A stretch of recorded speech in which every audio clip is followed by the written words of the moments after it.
ҳамасола чун анъана дар тамоми муассисаҳои таҳсилоти олии мамлакат нишасте бо довталабон яъне хатмкунандагони мактабҳои таҳсилоти умумӣ ва литсею гимназияҳо баргузор мегардад.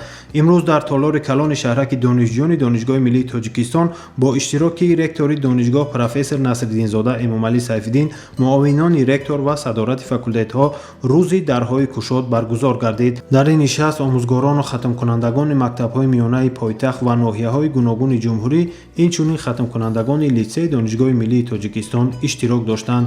нахуст довталабонро ансамбли халқии наврӯзи донишгоҳ бо садои мусиқии ҷаззоби баҳорӣ истиқбол гирифта, сипас онҳо намоишгоҳи донишгоҳ ки аз дастовардҳои илмию таълимии устодону кормандон ва донишҷӯёни факултетҳо иборат буд, боздид намуданд.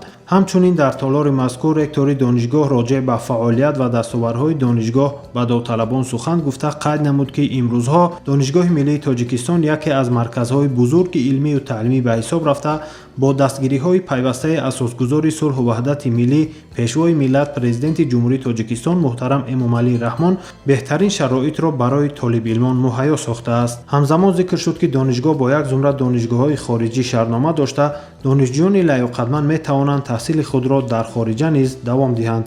дар идомаи суханронӣ дар атрофи курсҳои махсуси забонҳои хориҷӣ, интихоби ихтисосҳои гуногун, ҷараёни корҳои таълиму тарбият дар донишгоҳ андешаҳои ҷолиб сурат гирифт.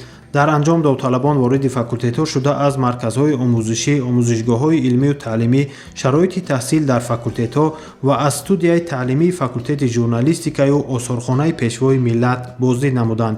илова бар ин барои интихоби касби ояндаи хеш бо масъулини факултетҳо ва зумрае аз омӯзгорон ҳам суҳбат шуданд.